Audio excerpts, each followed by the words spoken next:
అదే ఎందుకు అంటే ఇప్పుడు ఈవెన్ హామీల్లో కూడా ఎప్పుడు మోడీ గాని అమిత్ షా గాని ఎప్పుడు ఎక్కడ నడ్డా ఈవెన్ ఎక్కడ స్పీచెస్ లో కూడా ఎప్పుడు మాట్లాడలేదు ఇస్తామని చెప్పి. ఇండియా సెపరేట్ అయిపోతే మంచిది.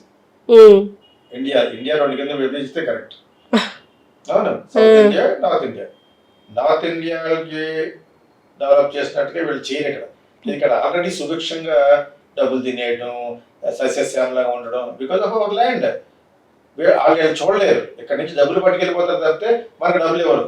మోడీ కూడా పెద్ద మాస్టర్ ఇటువంటి వాటిలో. పోలవరం గురించి మాట్లాడమే, స్పెషల్ చార్జ్ గురించి మాట్లాడమే, మాట్లాడలేదు. మరి జగన్ అన్నారు వరకు ఇవే సోషల్ మీడియాలో అడగాలి, ఇంక్లూడింగ్ మోడీని కూడా అడగాలి, ఇంక్లూడింగ్ ఎవరు అడిగారు కూడా నేషనల్ టీవీలో పాడమని. సరే ఇప్పుడే లిటిల్ లేటర్ వెళ్దాం అని చెప్పేసి వాళ్ళు వెళ్ళి సౌండ్ చేయాలి. Country what is that? South India, north India. Okay, south India ఈ 4-5 స్టేట్లు ఉంటాయి, ఆంధ్ర, తెలంగాణ, కేరళ, కర్ణాటక, తమిళనాడు ఇవన్నీ కలిసి బ్రహ్మాండంగా కలిసి వస్తారు. ఫైట్ చేయడానికి అంత రెడీ. నీకు ఎందుకు చేయాలి? ఇక్కడికి వచ్చిన ఒక రూపాయి ఆ చేతులు పట్టుకుని డ్రామా చేస్తే ఎవడ పడతాడు అన్నీ తెలిసిపోతుంది. ఆయన ఒక డ్రామా అతనే ఉండాలి. యాక్చువల్ రిటైర్మెంట్ ఏజ్ అది. నువ్వు ఎల్కే అద్వాని రెడీ చేస్తూ ఇంకా చాలా పెద్ద పెద్ద వాళ్ళని పంపిస్తా, మనోహర్ జోషి వాళ్ళదని. You not retiring. నేను ఒకప్పుడు ఆయన ఫేర్ అని మాట్లాడి ఎందుకు చెప్తున్నానంటే you're only doing for the sake of నీ యొక్క పొజిషన్ గురించి. ప్లస్ ఏమో రాజ్యాంగాన్ని మార్చేసి ఇంక ఎలక్షన్ లేకుండా చేద్దామనే ఉద్దేశంతో దురుద్దేశంతో ఉన్నారు. ఇలా జరుగుద్దని అనుకోలేదండి, తెలిసి వాళ్ళకి. అయినా కూడా ఒక 396 ఎందుకు వస్తాయి? నేను ఫస్ట్ నుంచి చెప్తున్నాను, 3 నెలల నుంచి చెప్తున్నాను నేను వాళ్ళకి 250 దాటమని చెప్పేసి. పెద్ద మేధావులు అని కాదు, జనరల్గా ఇవన్నీ చూస్తూ ఉంటాం కదా, అందరూ మేధావులు మాట్లాడే ఛానల్స్ కూడా చూస్తాం కాబట్టి డెఫినెట్గా అంతేనేమో. ఆయనకి పరపతి తగ్గింది. Is become cheap because of separating minorities like Muslims. తర్వాత ఏమో కాంగ్రెస్ ఇండి కూటమి కానీ వస్తే మన ఆస్తులన్నీ తీసేసి ముస్లింకి ఇచ్చేస్తారు, మీరు తాలిబట్టి కూడా తీసాలి అమ్మేస్తారు, ఆ టైంలో కొన్ని అనేసాడు. ఓకే, ఇవన్నీ బ్యాడ్ అయిపోయింది. No, don't bring religion to the scene.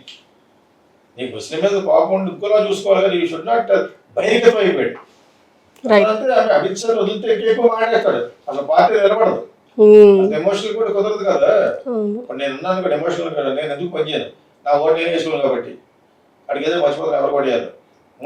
Emotion అనేది మనిషిని బాడీ చేసేస్తుంది. కోపం అనేది, క్రోధం అనేది మనిషిని మర్చిపోబెట్టేస్తుంది అనమాట. వాట్ ఆర్ యూ డూయింగ్ అనేది. అవన్నీ కాదు, చాలా చాలా నిమ్మనం ఉండేలాగా, చాలా చాలా ఓర్పుతోటి, చాలా చాలా నటించగల శక్తి ఉంటేనే, ఇంక్లూడింగ్ పవన్ కళ్యాణ్ కూడా ఇవన్నీ నేర్చుకోవాలి. ఎమోషనల్ ఉన్నది మాత్రం సరిపోదు. ఎందుకు గెలిచామంటే జగన్ మీద కోపంతో.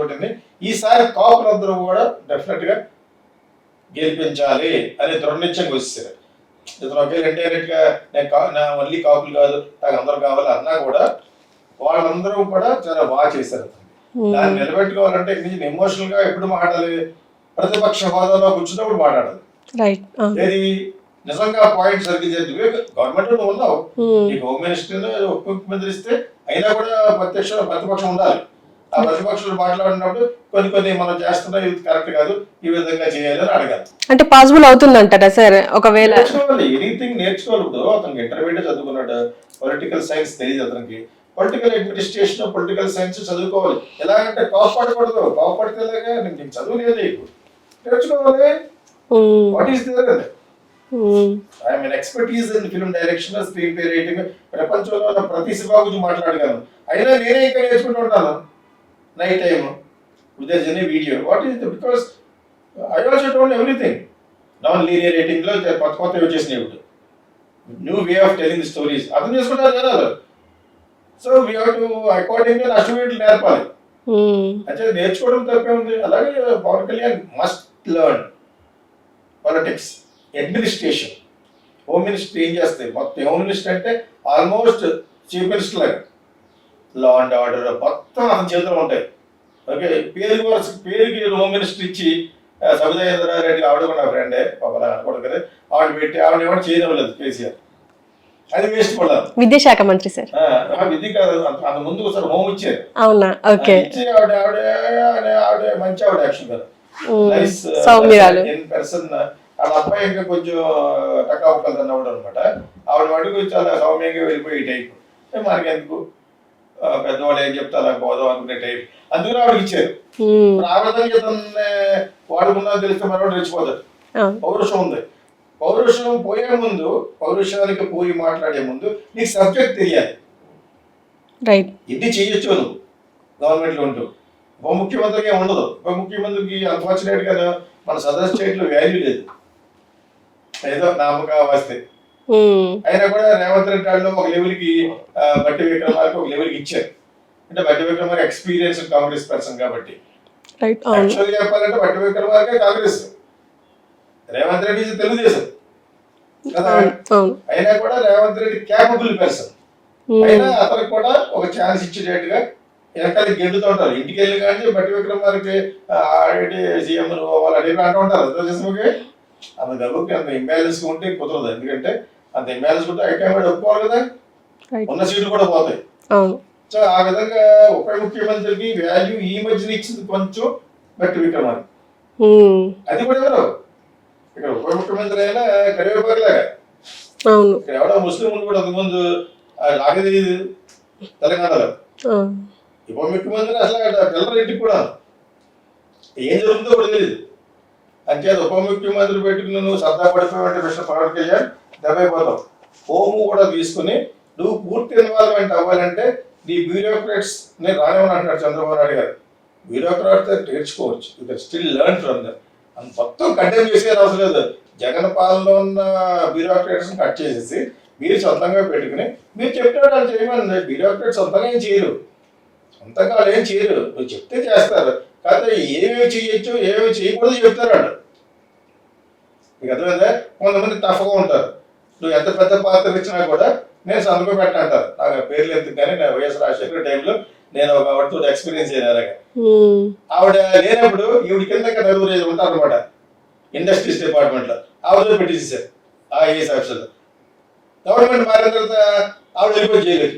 సరిపోయినప్పుడు ఇవి పెట్టిన ఆవిడ షేఫ్ పెడదావిడ పెట్టను సంతకం పెడతావు. ఓకే, ఇక్కడ కూడా అడ్మినిస్ట్రేటివ్ ఆఫీసర్లు సంతకం పెట్టాలి. లేకపోతే కోర్టులో కేసు అయితే చంద్రబాబు నాయుడు చెప్పవుతాడు బ్యూరోక్రాట్స్ నేను పరిపాలించనేమో అని అన్నాడు డైరెక్ట్ గా. తెలియని తర్వాత బ్యూరోక్రాట్స్ అవన్నీ గవర్న్ ద స్టేట్. సో ఇది నేర్చుకోవాలి. నేర్చుకోవడం అనేది తప్పలేదు. ఏమంటారంటే మా ఫిలిం స్కూల్లో నాలెడ్జ్ ఇస్ పవర్. ఇంకోసారి చెప్తాను, నాలెడ్జ్ ఈస్ పవర్. లెర్నింగ్ అంటే నేర్చుకోవడం, లెర్నింగ్ ఈజ్ సూపర్ పవర్ అంటాను. అదే ఇంకోటి పెట్టిన కొత్త ఏమైనా imagination is greater than power అని. నాలెడ్జ్ నువ్వు ఇమాజిన్ చేయగలిగే థింగ్స్, ఇలా చేస్తే ఇలా ఉంటారు ప్రజలకి, ఈ విధంగా జరుగుతుంది, ఈ విధంగా లబ్ధి జరుగుతుంది, అది ఎలా చేయాలి అనేది ఏం చెప్తారు బ్యూరోక్రాట్స్. అడ్మినిస్ట్రేషన్ ఫార్మాలిటీస్ ఇవన్నీ చెప్పేది వాళ్ళే. బహుశా ఎక్స్పీరియన్స్ తోటి మీ అవసరం నాకు లేదని అంటున్నాడు. Without them how can you administer state? చాలా ఫూలిష్ గా మాట్లాడారు చంద్రబాబు నాయుడు గారు. నేను బ్యూరోక్రాట్స్ ఎక్కడ మానే అయితే నువ్వు బ్యూరోక్రాట్ పెట్టుకుంటే చల్లదు. అది ఇది బుట్టదాకైపోతుంది government. You have to take the assistance and administrating చేసే క్యాపబిలిటీస్ ఆఫ్ బ్యూరోక్రాట్స్ వాడాలి. వాళ్ళనే ఎక్కడి వరకు ఉంచుకోవాలి అక్కడ వరకు ఉంచుకోవాలి. కానీ వాళ్ళు లేకుండా గవర్నెన్స్ చేస్తారంటే అనేది చాలా చాలా చాలా అద్భుతుంది. Bureaucrats should be there. వాళ్ళు ఎత్తుకునే what is an Indian administration service, they teach you how to administer. ఇది కామన్ మ్యాన్ గా నేనే పెద్ద ఐఏఎస్ అవ్వలేదు కానీ ఐ షుడ్ నో. అదేవిధంగా మన పవన్ కళ్యాణ్ నేర్చుకోవాలి. ఇదంతా ఒక 1 or 2 months ఒక లెవెల్కి వస్తుంది. చాలా ఉంటాయి ఇందులో. కాన్స్టిట్యూషన్ ఫాలో అవ్వాలి, రూల్స్ ఫాలో అవ్వాలి. స్టేట్ గవర్నమెంట్ ఏంటి, సెంట్రల్ గవర్నమెంట్ ఏంటి, మనకి ఎన్ని అథారిటీస్ ఉన్నాయి, ఎన్ని చేయొచ్చు, ఎన్ని చోట్ల నుంచి డబ్బులు వస్తాయి. How home minister is linked with every department in the state. Law and ఆర్డర్తో పాటు మెయిన్ లా అండ్ ఆర్డర్ తర్వాత అన్నీ వస్తాయి అనమాట. అసలు హోమ్ మినిస్టర్ గొప్పవాడైతే చీఫ్ మినిస్టర్ కంటే టేక్ రెస్ట్. ఇక్కడ అది కాదు. నీకంటే ఒక 20 ఏళ్ళు పెద్ద అయినా, వయసులో పెద్ద, ప్లస్ ఏమో చీఫ్ మినిస్టర్ చేశాడు, తెలుసో తెలీదో పక్కన పెట్టండి. ఆ ప్రకారం చూస్తే నేను ఒక కరివేపాకు లాంటి హోమ్ మినిస్టర్ కూడా చేయొచ్చు. Be careful. అది నువ్వు గెలవాలంటే యూ మస్ట్ లెర్న్. ఇప్పటి నుంచే you should take the tuitions from bureaucrats and political thinkers ఉన్నారు. There are so many political thinkers are there in India. Okay, like Prashant Kishor మనం తిట్టాం కానీ ఎనలిస్ట్ అతను one of the best analyst కాబట్టి correct చెప్పాడు. అదేవిధంగా and at the same time Ravi Prakash చెప్పిన దాంట్లో కొంతవరకు కరెక్టే, పూర్తిగా కాదు కానీ మరి ఎక్స్పీరియన్స్ ద్వారా వచ్చింది కదా. All these people got because of their experience. నేను దాంట్లో పోస్ట్ పెట్టాను, నువ్వు చెప్పింది కానీ కరెక్ట్ కాకపోతే నీ ఛానల్ కూడా పైకి రాదని చెప్పాను. రవి ప్రకాష్ బాగా వచ్చింది కదా, ఇలా అందరికన్నా ముందు చెప్పాడు.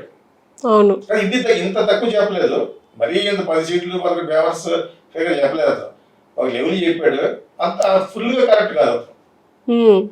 ఎవరో కేకే ఎవరో చెప్పారు అన్నారు కదా, కేకే అన్న ఆయన అంత కరెక్ట్ కాదు, చాలా కరెక్ట్ గా చెప్పాడు. అతను హోమ్ మినిస్టర్ తీసుకొని ఉప ముఖ్యమంత్రి అనేది ఒక పేరు కోసం, అంటే మన పల్లెటూరులో ఉప ముఖ్యమంత్రి అంటం కోసం, అదే నువ్వు పోయావు కాబట్టి. ఇంకొక కమ్యూనికేషన్ గారు అయితే నుంచి మాట్లాడగలరు. ఉప ముఖ్యమంత్రి అంత వేస్ట్ రబ్బర్ స్టాంప్ కానీ ఎవరు ఉండడు, దేని మీద పెట్టినా అది చెల్లదు. అంతే, చీఫ్ మినిస్టర్ డామినేట్ చేస్తాడు. ఇప్పుడు కూడా ఆయనే చేస్తాడు, బికాజ్ ఎక్స్పీరియన్స్ మ్యాన్ అని చెప్పుకున్నాడు కాబట్టి. రైట్, అవును. ఓకే, హోమ్ మినిస్టర్ కూడా ఇచ్చి కూడా సర్దేంద్ర రెడ్డిలో పక్కన పెట్టచ్చు. మేబీ ఆవిడకి ఏమీ లేదు, పెద్ద ఏ మినిస్టర్ ఇచ్చినా కూడా రమ్మంటే కేటీఆర్ రమ్మంటే వెళ్ళేది అంతే. ఆవిడ నా first she's very good friend for me. YSR government లో ఉన్నప్పుడు మంచి వ్యక్తి కూడా ఆవిడ. అని జరిగి చెప్పాలి కూడా చెప్తారా, నేను నిజమే మాట్లాడతాను కాబట్టి, నేను చూసే నిజం, నేను విన్న నిజమే చెప్తాను కాబట్టి. అటు వెరీ డీసెంట్ అండ్ సఫిస్టికేటెడ్. వాళ్ళ అబ్బాయి తెలియదు కాదు, తక్కువ ముక్కలు తిన్న వ్యక్తి అతను. శేఖర్ ఏదో ఉంది, ఏదో పేరు ఉంది. సో ఆవిడే నన్ను పిలిచి ఇంటికి వెళ్తే వాళ్ళ అబ్బాయిని ప్రయత్నం చేస్తున్నాను. సో అది ఎప్పుడో ఒక 10 years బ్యాక్. నేను ఎందుకంటే అలాగా నామక వాస్తే చీఫ్ మినిస్టర్ హోమ్ మినిస్టర్ అవుతావా, అది నీకు ఈ యొక్క క్యాపబిలిటీస్ ఉంది. అలాగా హోమ్ మినిస్టర్ అన్ని చేస్తారు అలా కాదు, సినిమా స్టైల్లో కాదు. You must learn first what are the places you can control. నిజంగా హోమ్ మినిస్టర్ గా ఉండి పవన్ కళ్యాణ్ అదరగొట్టాడు అనిపించుకోవాలని నా తాపత్రయం. నేను క్రిటిసైజ్ చేయడం మా అభిమానులు మాకు ఏమో రాదు, ₹1 ఏమో రాదు. మాకేం కూడా ఇది పనులు చేయించుకోవాల్సిన అవసరం కూడా ఎవరికి లేదు. Okay, we are all established to our level. Satisfaction మించిన ఎస్టాబ్లిష్మెంట్ ఏముంటది? అంతే. నేను ఒక హీరోయిన్ దగ్గరికి వెళ్ళాను ఒకప్పుడు, నాకు చాలా అనుకునే తత్వం ఉంది అమ్మాయికి. 10 లక్షలు ఎక్కిస్తాను ఎందుకు ఒప్పుకుంటుంది, అది చాలా సార్ ఎందుకంటే వర్క్ చేయలేను సార్ అంది. ఇప్పుడు ఎలాగంటే చేస్తాను మీకు, కానీ అంతకంటే ఎక్కువ వర్క్ చేయలేను. కరెక్ట్గా తృప్తి పడిపోయిన జీవితాలకి ఎవడేం చేయలేడు. నువ్వు ₹1 ఇస్తానమ్మా నీకు అన్నా కూడా నేను చేయలేను అన్న, కానీ నేను చేయలేను అంటుంది. అలా కంటెంట్మెంట్ అనేది నీకు ఉండాలంటే నువ్వు ప్రజలకు ఏదైనా చేయాలి, చేస్తాను అన్నావు కాబట్టి ఆయన అడుగు చేస్తాను, ఈయన అడుగు అవి పక్కన పెట్టి అవి చంద్రబాబు నాయుడు గారు చూసుకుంటారు. ఆయనకి ఎలాగెలా ఎవరెవరిని అందులో పెట్టాలనేది అవి చేసి ఆయనకి. అడ్మినిస్ట్రేషన్లో ప్రజలకు న్యాయం జరగాలంటే ముందు చంద్రబాబు నాయుడు గారు గెలిచారని ఎప్పుడు అనిపిస్తుందంటే, ప్రజలందరికీ నా వీడియో చూసే వాళ్ళందరికీ కూడా చెప్తున్నాను, పోలవరాన్ని ఫినిష్ చేయాలి, స్పెషల్ స్టేటస్ తీసుకురావాలి. అప్పుడే వీళ్ళిద్దరూ మగవాళ్ళకి అంత లెక్క, అప్పుడే వీళ్ళిద్దరికి సీట్లు రావడానికి కారణం వెనకాల అంతరార్థం అని అనిపించుకుంటాం. ఈ రెండు చేయనప్పుడు మీరెందుకు జగన్ బెటర్? జగన్ ఏం తెలియదు, Jagan is unfit for an administration. అతను రాంగ్ కాన్సెప్ట్లో ఉన్నాడు. ఎవడెంత డబ్బులు చౌక పని చేస్తే అంతకాలం మనం డబ్బులు పెట్టుకొని ఇచ్చి ప్రజల్ని నీకు ఎదుర్కొన్నా ఉన్నవాడు నీకంటే ఎక్కువ ఇస్తాడు, అడిగి ఇస్తారు ఆయనకి. అంతే. ఒక నీతి తెలుసుకోవాలి, నువ్వు ఎందుకు నీకు ఓటు వేయలేదు చెల్లెమ్మల అక్కమ్మలు అనేది వాట్సాప్ చూసుకో. జరగదీశాడు ఎవడనని పెద్ద లిస్ట్ ఉంది, చాలా తేడా ఉంది అది లిస్ట్. నాకేం గతి లేదు అసలు. కొంతమంది మయమైపోయాడు జనాలు. సో ఇంత దరిద్రమైన పాలన కాబట్టి వీళ్ళు గెలిచారు. వీళ్ళ మీద ప్రేమ మీద వీళ్ళ మీద ఏం చూసాను ప్రేమిస్తారు? పవన్ కళ్యాణ్ ఏ విధంగా చూశాడు? ఒకసారి కూడా వెళ్ళలేదు. ఏం చూసి కానీ ఓట్లు వేసారు? అతని మీద కోపంతో వేశారు. కాపులు ఈసారి వర్క్ చేశారు. కాపులు బ్లేమ్ చేయకూడదు. అందుకనే మోడీ గారు పవన్ కళ్యాణ్ వదలలేదు. ఒకటి మీటింగ్ పెడితే కొన్ని లక్షల మంది వచ్చేస్తారు. తర్వాత కాపులు కూడా ప్రాక్టికల్ గా ఓట్ బ్యాంక్ ఉన్నవాళ్ళు కాబట్టి ఈ పక్కన చెయ్యి ఆయన కూడా ఎందుకు వదలాలి? కష్టపడి కొత్త పోషణ కూడా ఇచ్చారు కదా ఈ మధ్యన. ఈ తర్వాత పెరిగెత్తాడు అనమాట, బతక నేర్చున్నాడు. ఇలా ఒక స్టేట్ కాదు కదా, చాలా స్టేట్లు ఉంటాయి. ఇక్కడ ఆంధ్రప్రదేశ్ గెలవగలిగారు. ఆంధ్రప్రదేశ్ లో ఉన్న జనాల యొక్క హృదయాలు బీజేపీ అకౌంట్ ఓపెన్ చేసింది. తమిళనాడు ఇంకా ఓపెన్ చేయలేదు. పాపం మన ఎమ్మెల్యే ఫేస్ పాడైపోయింది. వెరీ డిఫికల్ట్ అక్కడ. అలా వెరీ డిఫికల్ట్ అనుకున్న పట్నాయక్ గారు అక్కడ ఎవరో ఒరిస్సాలో గెలిచారు. తమిళనాడు అంత అంత ఈజీగా ప్లస్ ఏడీఎంకి చిన్నాభిన్నం చేశారు. వాళ్ళకి పెట్టేసి గొడవలు పెట్టేసి అరెస్ట్ చేసి శశికళ పక్క చేసి మొత్తం పాడు చేశారు ఆ పార్టీని. వీళ్ళే బీజేపీ పాడు చేశారు. వాళ్ళని పక్కన పెట్టుకుంటే డెఫినెట్గా వాళ్ళకి పోటీ ఇచ్చేది డిఎంకేకి పోటీ ఇచ్చేది ఏడీఎంకే. వాళ్ళు నిర్వీర్యం చేశారు. ఏ మాత్రం కూడా తెలియదంటే పార్టీ అమిత్ షాకిని మోడీకి అన్నామే అలా చేశాడు. అవసరం లేదు మనమే చేద్దామని. నీ సీనియర్ నువ్వు వెళ్ళలేకపోయావు. వీళ్ళిద్దరే కారణం, తమిళసైనే అన్నామే కారణం. ఎందుకు మనం 17 సీట్లు కలిసి ఆయన ఈ సీటు ఒకటి వెళ్ళలేదు, 17 సీట్లు గెలుస్తావా? స్టాలిన్ అక్కడ మొత్తం కొనుపాడేశాడు. అక్కడ ఇక్కడ జగన్ ఏమైతే మంచి పని చేశాడు అక్కడ కొన్ని చేస్తాడు. చెడ్డ పనులు కాదు, చెడ్డ పనులు ఎలాగ ఎప్పటి నుంచి చేస్తారు వాళ్ళ గురించి ఎవరికి చెప్పుకోకలేదు. ఎంత టెరాస్ అక్కడ ఉంది కానీ ఇప్పుడు కాదు. ఇప్పుడు స్టాలిన్ చేసేదంతా కూడా ఎడ్యుకేషన్లోను ఇవన్నీ కొన్ని ఛాలెంజ్ చేస్తున్నాడు అక్కడ. Okay sir.